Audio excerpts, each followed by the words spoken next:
Lamede dayken aştiye yenku mervin xud salen nodi devun dakirine çalakya runiştine ve hafteci lidarxistin. Lamede çalakya runiştine kete hafta çarsidî.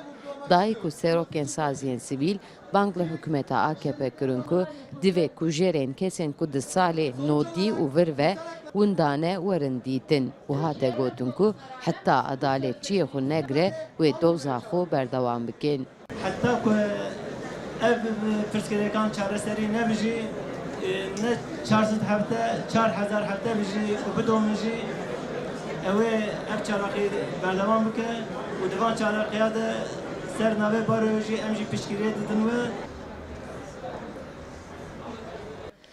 Dayku beşdarvan dibêjin sîstema niha hemî tişt qedexe kiriye lebelê doza mirovatiyê ji ber wê yekê jî wê li ber xwe bidin û di şopa zila zarokên xwe de bimeşin. Dibêje hetanê edaletçiyê xwe bibînin em ê viya berdewam bikin.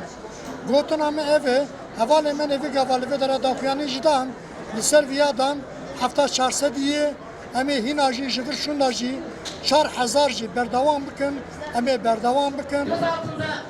olduğuna dair iddialar vardır.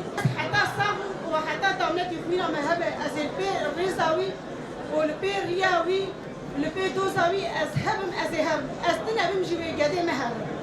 Yani me hakkareti pırdi. Dema bu envaz suret admin ve ki eşa mehbara nûbe. Türkiye'de Kürt halkına karşı Çalakya runiştine ya dayıkan ji ber qedexeyê li navenda çand û kultura cigerxwîn pêk hat. Serokên saziyên sivîl, siyasetmedarên Kurd, hevserokên şaradariyan û cigîrê CHP'ya giştî Sezgin Tanrıkulu jî beşdarî Çalakyayê bû. Sevda Kaplan, NRT, Amed.